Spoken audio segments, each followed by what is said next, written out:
The sleek silver ship appeared in Earth's orbit without warning. One moment, the space around the planet held only satellites and the orbital station. The next moment, there it was, smooth, gleaming, and clearly not of human design. Captain John Miller stood at attention in the meeting room of the International Space Command headquarters. His uniform was pressed perfectly, not a wrinkle to be seen. Next to him, Dr. Lisa Hammond adjusted her glasses and tried to hide her excitement. They had been chosen to represent humanity in this historic moment. First contact with alien life. "Are you nervous?" Lisa whispered. John gave a small nod. "Anyone would be. We're about to meet beings from another world." The large screen on the wall flickered to life. A face appeared, if you could call it a face. It had 6 eyes arranged in a circle and mandibles that clicked as it spoke. The universal translator converted the clicks and hisses into English. "Greetings, people of Earth. I am Commander Zixthel of the Galactic Confederation Survey Corps. We come in peace to evaluate your world for potential membership." John stepped forward. "On behalf of Earth, we welcome you. I am Captain John Miller, and this is Dr. Lisa Hammond, our leading xenobiologist." The alien's mandibles clicked in what might have been amusement. "A xenobiologist? You study alien life without having met aliens?" Lisa blushed. "We study the possibility of alien life and what forms it might take." "Fascinating," said Zixthel. "We would like to invite you aboard our vessel to discuss our findings about your planet." 3 hours later, John and Lisa stood in the transport bay of the alien ship. The walls pulsed with a soft blue light. The air smelled like cinnamon and metal. Commander Zixthel approached with another alien. This one looked like a cross between a salamander and a jellyfish, with translucent blue skin that glowed from within. "This is Senior Surveyor Kaluna," Zixthel introduced the glowing being. "She has led the study of your world." Kaluna made a sound like bubbles in water, which the translator converted to a high musical voice. "Welcome aboard. Please follow me to the briefing room." The briefing room was a large chamber with a dome ceiling showing a perfect view of Earth below. In the center stood a round table with strange symbols that floated above its surface. "Please, sit," said Kaluna, gesturing to chairs that grew out of the floor. "We have much to discuss about your world's classification." "Classification?" asked Lisa, taking a seat that molded itself to fit her human form. "Yes," said Zixthel. "All worlds in the Confederation are classified by their habitability and danger level. The scale runs from Class 1, which are paradise worlds, to Class 1-15, which are completely uninhabitable death zones." John leaned forward. "And where does Earth fall on this scale?" The aliens exchanged looks. Then Kaluna touched one of the floating symbols. A hologram of Earth appeared, spinning slowly, with the number 13 flashing beside it.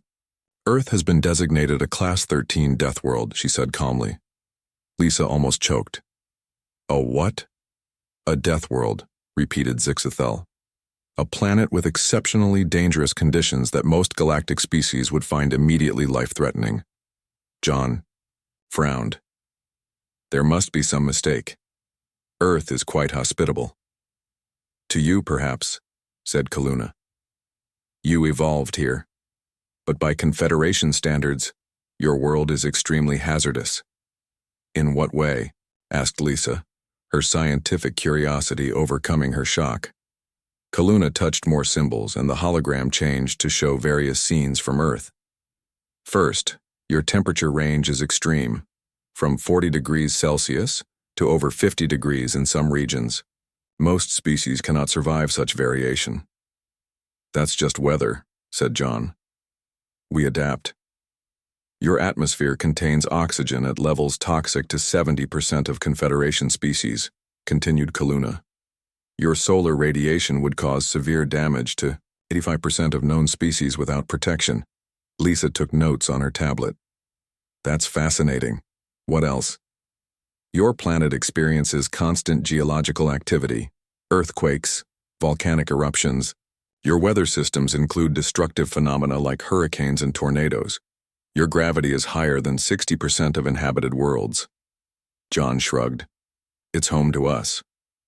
Most notably, said Zixithel, your planet contains an astonishing diversity of venomous and predatory species. Our survey recorded over 700 species that could cause immediate death to an unprepared visitor. Images flashed by of sharks, snakes, spiders, and scorpions. The aliens seemed particularly disturbed by bees. Those are just animals, said Lisa. Most of them avoid humans when possible. The fact that you can say that so casually proves our point, said Kaluna. You have evolved alongside these dangers. You see them as normal. That does not make them less dangerous by galactic standards. John crossed his arms. So what does this classification mean for Earth's relationship with the Confederation? It means, said Zixithel, that while we welcome Earth as a potential member, there will be strict quarantine protocols. Few species will visit your world directly. Most will require environmental suits, or will interact with humans only in space, or on their own worlds. It also means, added Kaluna, that humans will be viewed with both caution and respect. Species that can evolve and thrive on Deathworlds tend to be extremely resilient and adaptable. These are valued traits in the Confederation. Lisa looked out at Earth spinning below them. From space, it looked so peaceful. Blue oceans, white clouds, green and brown land masses. It was hard to believe it was considered so dangerous.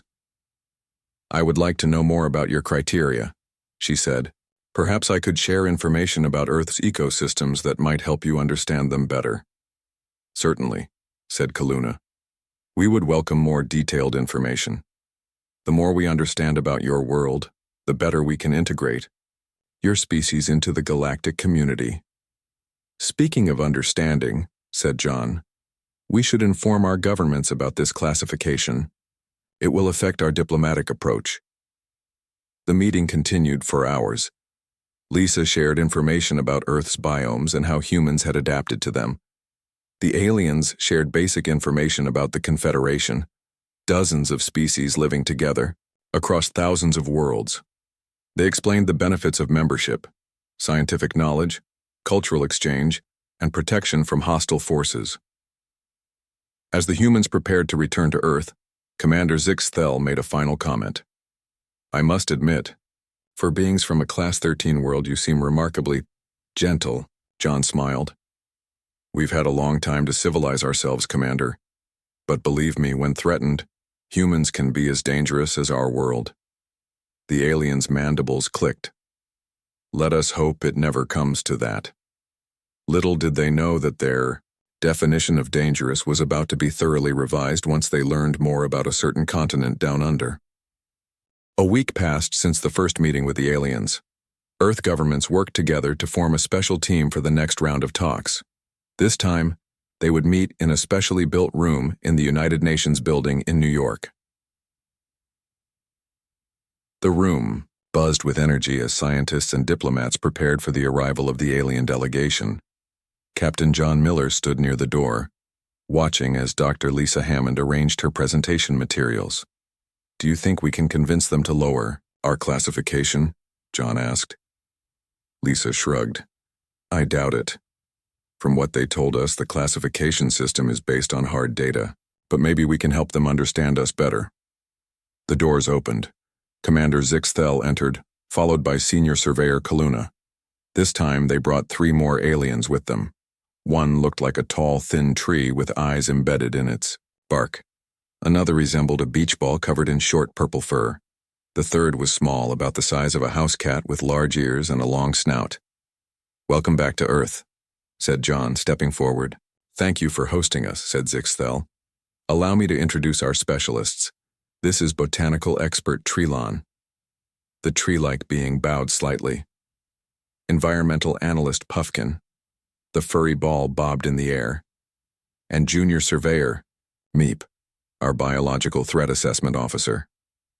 The small rodent-like alien stood on its hind legs and sniffed the air nervously. Lisa stepped forward. We've invited some of our scientific experts to join us today as well. She introduced the team. Dr. Eric Peterson, a climate scientist, Dr. Maria Rodriguez, an evolutionary biologist, and Dr. Kyle Bennett, a marine biologist specializing in venomous sea creatures.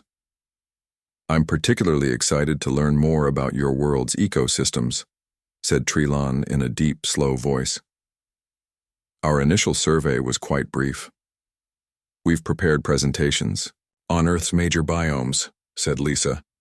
But first, do you have any specific questions from your initial survey? Kaluna's skin glowed brighter. Yes. Our readings detected extreme variation in climate conditions across your planet. How do humans adapt to these changes?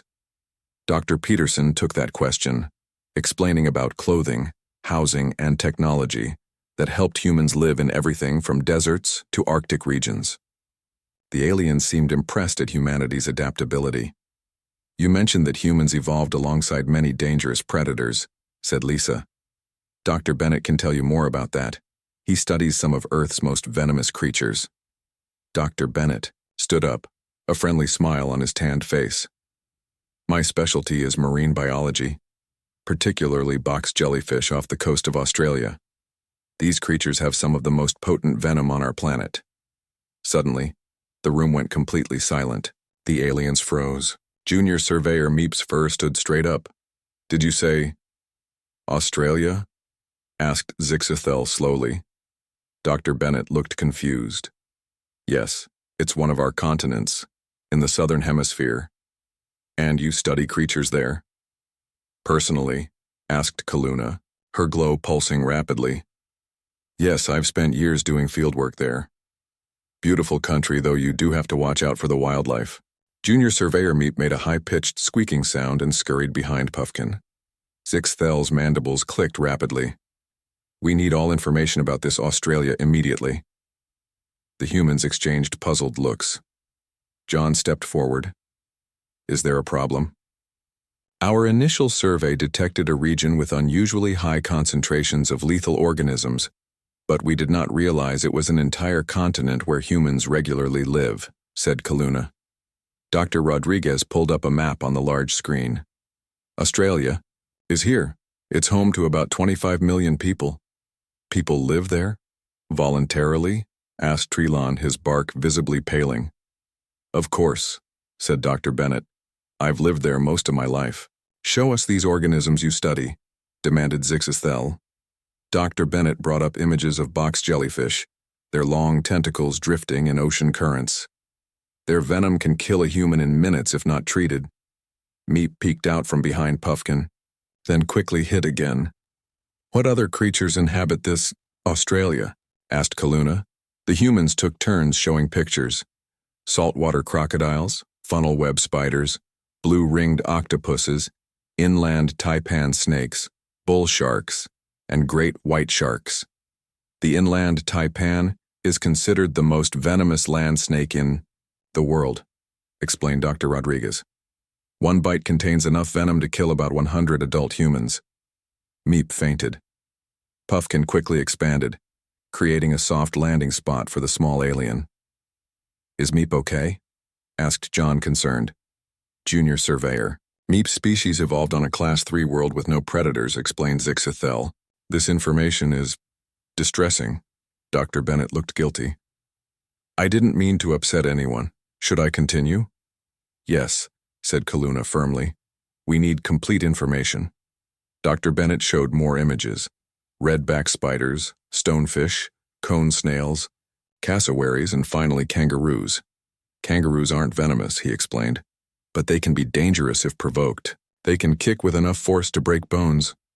At the image of the kangaroo, Trilon made a sound like branches breaking in a storm. It stands upright like a sentient being, but has the powerful hind limbs of a predator. And what about the environment itself? Asked Kaluna. What challenges does the Australia region present? Well, much of the interior is desert. The outback, explained Dr. Peterson. Temperatures can reach 50 degrees Celsius in summer. Water is scarce. Bushfires are common. Yet humans live there, said Zixthel, mandibles clicking slowly in what seemed like disbelief. We adapt, said John simply. That's what humans do. There was a long silence. Then Commander Zixithel stood up straight. We must return to our vessel immediately to reassess our data, he announced.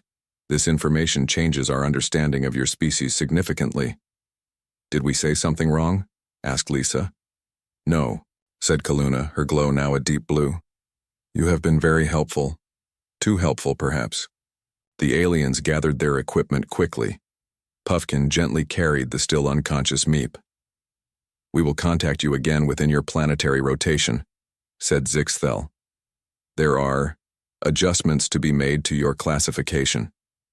After the aliens left, the humans sat in confused silence. What just happened? Asked Dr. Peterson. Dr. Bennett shrugged.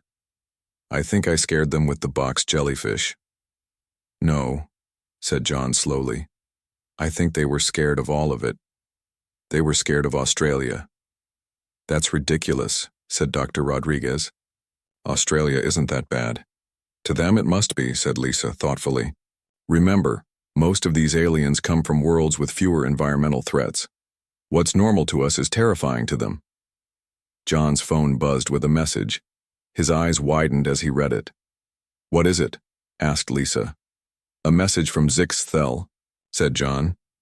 Earth is being immediately reclassified as a Class 14 Deathworld pending further review. Class 14? Said Lisa. That's just one step below completely uninhabitable. The message says the reclassification is due to previously unaccounted regional extremes and extraordinary adaptations of indigenous life forms. The room fell silent as they all realized what this meant. In the eyes of the galaxy, humans had just become one of the most dangerous species around, simply because they could survive in Australia. News of Earth's reclassification spread quickly across the planet. TV stations, websites, and social media buzzed with the story. People weren't sure whether to be proud or worried that aliens considered Earth so dangerous. Captain John Miller sat in his office at Space Command, reading reports from around the world. Most countries had increased their military readiness just in case. No one really believed the aliens would attack, but it was better to be safe. His phone rang. It was Dr. Lisa Hammond. John, you need to come to the lab right away, she said, her voice excited. The Confederation sent us access to their information network. You won't believe what's happening out there. 30 minutes later, John stood in Lisa's lab watching alien news broadcasts with translated subtitles. The screens showed strange beings of all shapes and sizes talking about Earth. They're calling us the Terran anomaly, said Lisa, pointing to one screen. We're famous across the galaxy. One broadcast showed an insect-like news anchor speaking to a panel of experts. The subtitle read, Can the Deathworlders be trusted in Confederation space? Our experts discuss. Another screen showed something like a cooking show, but the chef had tentacles. The subtitle, Special Episode, Foods Safe for Humans, the galaxy's newest extremophile species. Extremophile? Asked John. Isn't that a term for organisms that live in extreme conditions? Exactly, said Lisa. In their eyes, we're like bacteria that can survive in volcanic vents. A third screen showed what appeared to be an educational program. An animated human figure walked through various dangers, extreme heat, radiation, predator attacks, while a voiceover explained human survival abilities. This is surreal, said John. They're treating us like some kind of super beings. It gets better, said Lisa, typing on her computer. Look at this message I received from Chief Researcher Vorla of the Confederation Science Directorate. The message appeared on the main screen. Dr. Hammond, our preliminary studies of human physiology suggest capabilities that defy our understanding of carbon-based life forms. Your species can survive temperature changes that would kill 90% of known sentient species, heal from injuries that would be fatal to most beings, ingest substances toxic to nearly all other life forms. Function. Despite sleep deprivation, dehydration, and high stress levels, we request permission to conduct further studies on human volunteers, John whistled. We're not that special, we're just human. That's just it, said Lisa. What's ordinary to us is extraordinary to them. And after they learned about Australia, they're completely fascinated by us. The door opened and Dr. Kyle Bennett walked in. He looked embarrassed. I've been getting messages from all over the Confederation, he said. Apparently, I'm some kind of celebrity for studying box jellyfish without dying. You're the face of human toughness, said Lisa with a smile. The man who survived Australia. Kyle shook his head. I tried explaining that millions of people live there safely, but they don't believe me. One alien scientist asked if Australians have special powers. John's phone beeped with a message. The Confederation Embassy wants us to visit their orbital station. Something about cultural exchange. 2 days later, John, Lisa, and Kyle stood in the docking bay of the Confederation's orbital station. The space was filled with aliens of all kinds. Some looked almost human. Others were completely strange. Floating clouds of gas, crystalline structures that moved like liquid, beings made of what looked like pure light. Commander Zixithel approached them. Welcome aboard. I must warn you, many of our visitors requested permission to observe humans. You have become something of a sensation. We've noticed, said John dryly. As they walked through the station, aliens moved away, giving them a wide berth. Some watched from a distance, recording them with strange devices. Others whispered to each other, pointing at the humans. They're afraid of us, said Kyle quietly. Not all of them, said Lisa, nodding toward a group of tough-looking aliens approaching.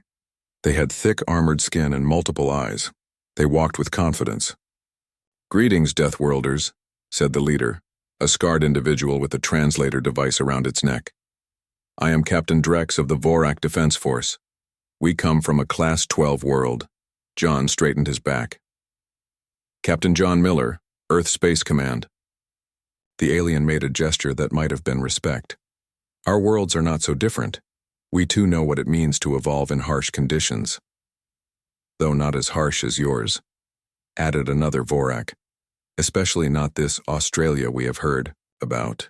Kyle sighed. Australia really isn't as bad as everyone thinks. The Voraks made a sound like rocks grinding together. John realized they were laughing. Spoken like a true Deathworlder, said Captain Drex. We would like to form an alliance with your people. Tough species should stick together. Before John could respond, a commotion broke out across the room. A small delegation of aliens had entered. They looked like elegant deer with iridescent fur and multiple thin limbs. Other aliens bowed or moved aside. Who are they?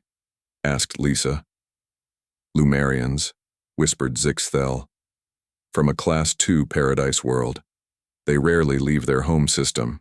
The lead Lumerian approached, moving with perfect grace. Its eyes, large and deep like pools of stars, studied the humans. So these are the beings from the Class 14 world, it said in a musical voice. How fascinating. John felt strangely intimidated by this beautiful creature. We're honored by your interest. I am Envoy Elindra, said the Lumerian. My people have followed the reports of your world with great interest. Many find it hard to believe that intelligent life could evolve in such conditions. We manage, said Kyle. Indeed, said Elindra. And that is precisely why I am here. The High Council believes that species like yours bring valuable perspective to the Confederation. What kind of perspective? Asked John. Resilience, adaptability, qualities my people have not needed for millions of years. Elindra's voice held a note of sadness. We have beauty and peace, but perhaps we have lost something important along the way. A small alien rushed into the room and whispered something to Zixithel. The commander's mandibles clicked rapidly. What is it? Asked Lisa.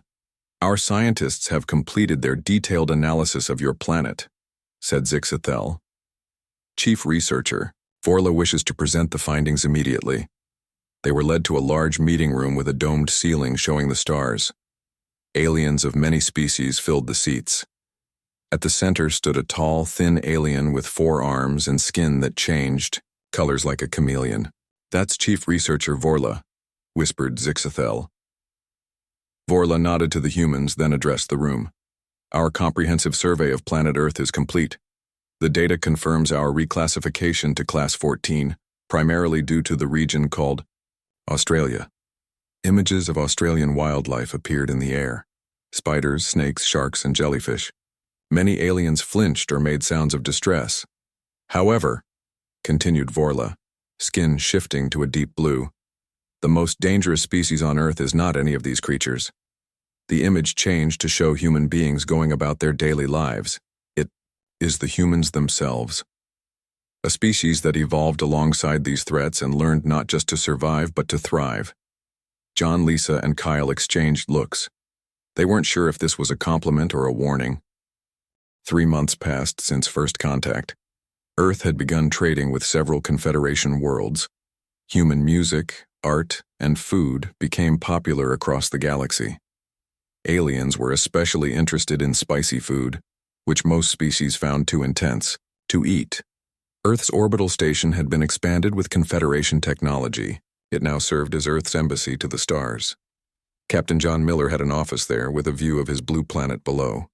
John was reviewing reports when alarms suddenly blared.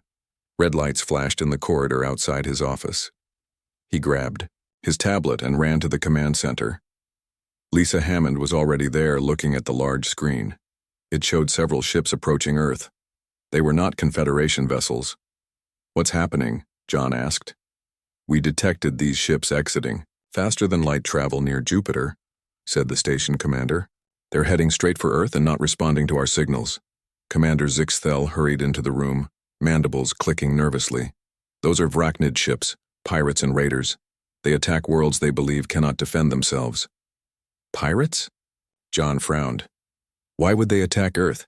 They must know we're part of the Confederation now." "The Vrachnid operate on the edge of Confederation space," explained Zixthel. "They may not have received the update about Earth's classification, or worse, they may not care." "Can the Confederation help us?" asked Lisa. Zixthel's body seemed to shrink. "The Confederation has strict non-intervention protocols for internal planetary conflicts. We can provide advice but not direct military aid." John slammed his fist on the table. "So we're on our own." "Not entirely," said Zixthel. "I have an idea. The Vrachnid evolved on a Class 5 world with few natural threats. They are not prepared for beings from a Class 14 world." "What are you suggesting?" asked John. "Show them why Earth is classified as it is," said Zixthel simply. Within hours, a plan was formed. Earth's governments pooled their resources. Since they had limited space capabilities, they needed to be creative. They couldn't match the Vrachnid in space, but they had other advantages. A small team was assembled. John insisted on leading it himself. With him was Samantha Collins, a Special Forces operative with experience in hostile environments, and Greg Pearson, a survival expert who had lived in some of Earth's harshest places.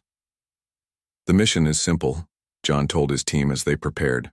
"We infiltrate the Vrachnid mothership and demonstrate why attacking Earth is a very bad idea." "How do we get on their ship?" asked Samantha, checking her equipment. "The Confederation provided us with a small transport that can bypass their security," said John. "But once we're aboard, we're on our own." "What exactly are we supposed to do?" asked Greg. "Make an impression," said John with a grim smile. The Vrachnid fleet entered Earth orbit 12 hours later. Their mothership was massive, dwarfing Earth's orbital station. It bristled with weapons and looked like a metal spider with too many legs. John's team approached in their small transport, using Confederation technology to avoid detection. They docked with the mothership at a maintenance port and cut their way inside.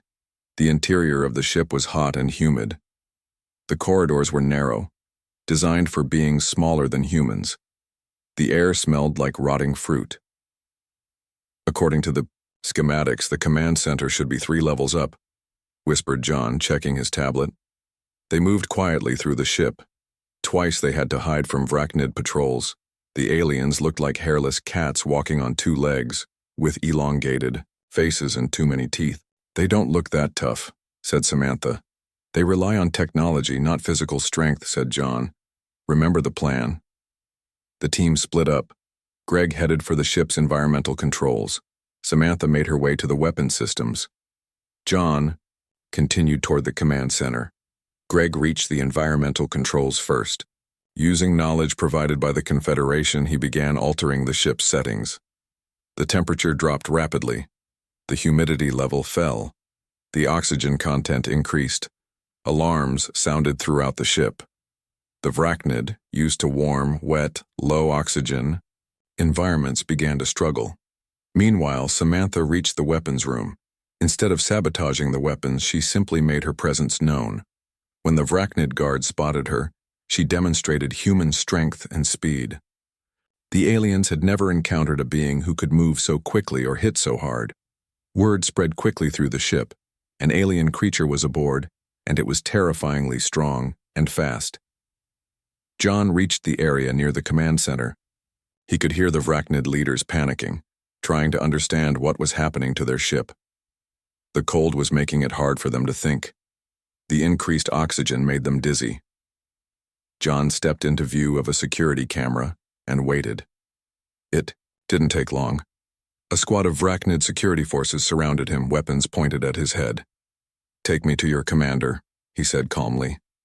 The Vracnid captain was large for its species, with battle scars across its face. It sat in a cushioned chair at the center of the command deck, wearing a breathing mask to cope with the changed air. "What are you?" it hissed through sharp teeth. "I'm human," said John. "From Earth, the planet you're planning to attack." "Impossible," said the captain. "Our intelligence said this was a primitive world with minimal space capabilities." "Your intelligence is outdated," said John. "Earth is now classified as a Class 14 death world."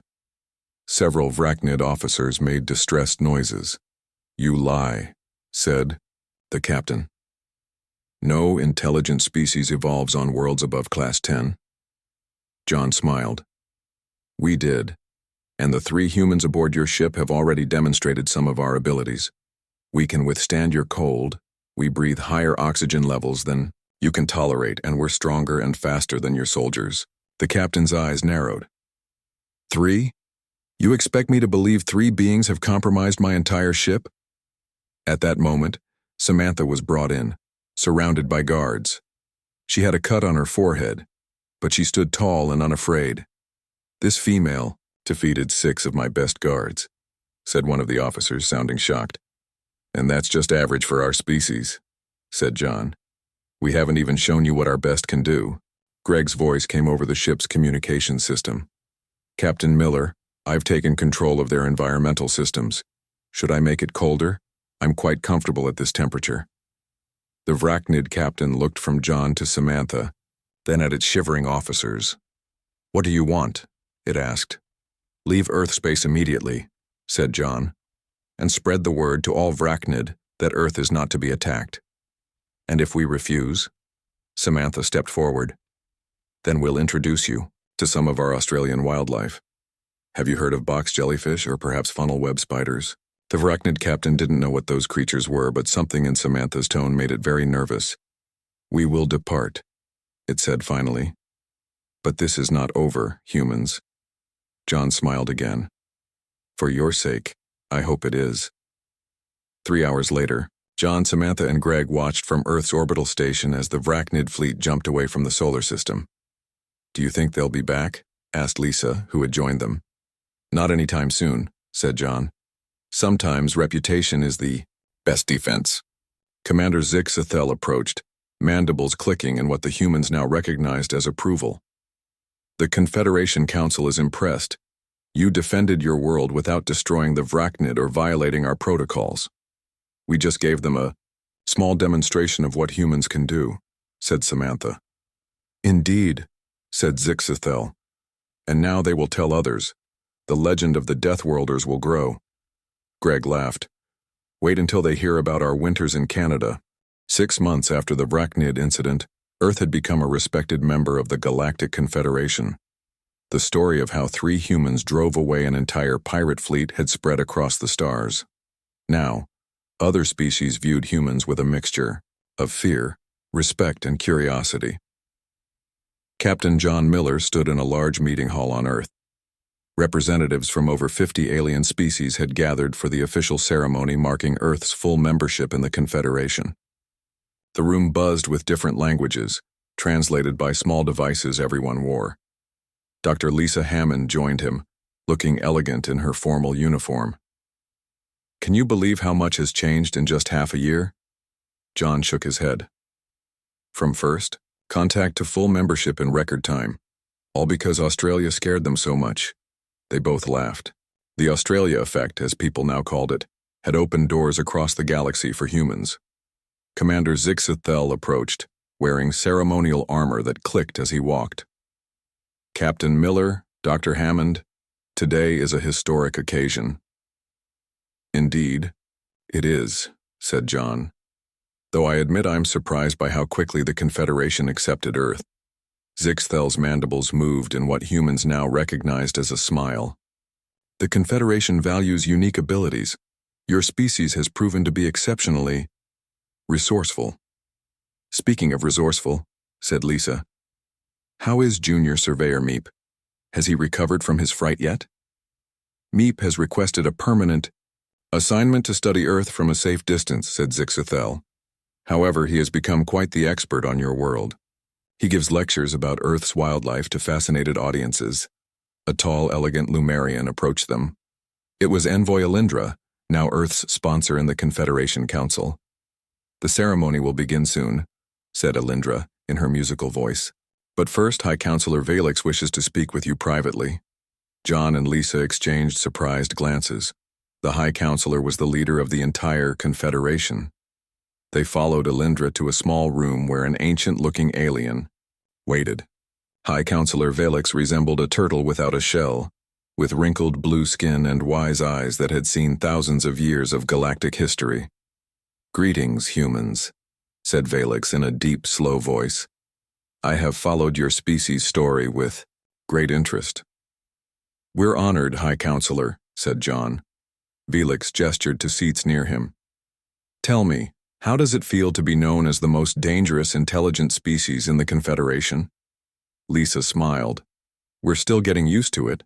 Humans have always thought of ourselves as quite vulnerable compared to other Earth species. Fascinating, said Valix.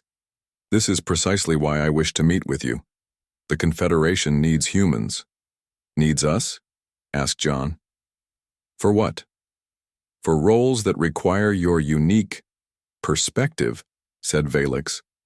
Your ability to survive in conditions others find impossible. Your instinct to help rather than flee from danger. What exactly are you proposing? Asked Lisa. A new division within the Confederation, said Valix. The Terran Ranger Corps. Specialists in emergency response, exploration of dangerous worlds, and assistance to species facing crises beyond their evolutionary experience. John leaned forward. You want us to be the Confederation's emergency responders? Precisely, said Valix. Already, several worlds have requested human advisors to help them prepare for natural disasters. Your experience with earthquakes, hurricanes, and other phenomena is invaluable. Lisa nodded slowly. We've spent our entire history adapting to Earth's dangers. I suppose we do have a lot to offer. More than you realize, said Valix. Which brings me to my second proposal. Dr. Hammond, we would like you to lead a new xenobiology initiative. Help other species understand Earth's ecosystems and the evolutionary pressures that shaped humanity. I would be honored, said Lisa. And, Captain Miller, continued Valix, we wish you to become Earth's first ambassador to the Confederation Council. John blinked in surprise. Me? I'm a soldier, not a diplomat. You are also the human who has interacted most with Confederation species, said Valix, and you have demonstrated both strength and restraint, qualities we value highly. The ceremony that followed was broadcast across Earth and to hundreds of worlds throughout the galaxy. As John signed the membership treaty on behalf of Earth, he felt the weight of history on his shoulders. Earth is now officially a member of the Galactic Confederation, announced High Counselor Valix. With all rights and responsibilities thereof, the crowd cheered, humans and aliens together. 1 month later, Lisa stood in her new laboratory aboard the Confederation science vessel Curiosity. The ship orbited Earth, studying the planet that had so surprised the galactic community. Her team included scientists from 12 different species, all eager to learn about Earth's unique biology. Dr. Hammond called one of her assistants, a young Arthurian who resembled a smaller version of Commander Zixthel. The first educational tour group has arrived. They're ready to begin their Australian expedition. Lisa looked at the monitor, showing the landing site in Queensland, Australia. A Confederation shuttle had just touched down. From it emerged 20 alien scientists and students, all wearing full environmental protection suits that made them look like astronauts. Waiting to greet them was their guide, Ryan Cooper, a retired surfer and tour operator. He wore shorts and a t-shirt despite the hot sun. As the aliens cautiously exited their shuttle, Ryan casually reached up and removed a large huntsman spider from his shoulder, setting it gently on a nearby tree. The aliens froze in horror at this casual handling of what they considered a deadly predator. One of them almost fell over, backing away. Lisa laughed and turned on the communication link. Ryan, maybe ease them into it. They're still getting used to Earth wildlife. No worries, Doc, said Ryan with a grin. By the end of the week, I'll have them swimming at the Great Barrier Reef. Lisa highly doubted that, but she appreciated his optimism. In his new office at the Confederation Embassy, John met with Commander Zixthel, now the Confederation's ambassador to Earth.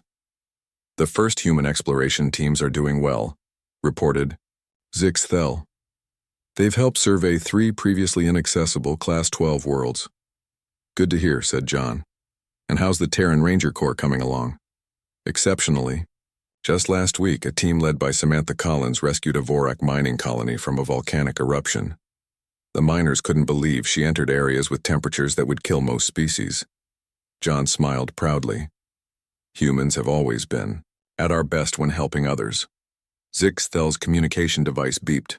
He checked it, and his mandibles clicked rapidly in what John now knew was alarm. What is it? Asked John. A message from Chief Researcher Vorla, said Zixthel.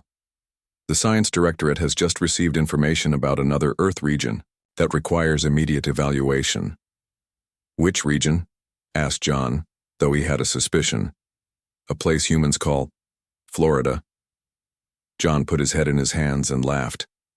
Earth's adventure in the galaxy was just beginning, and it promised to be a wild ride.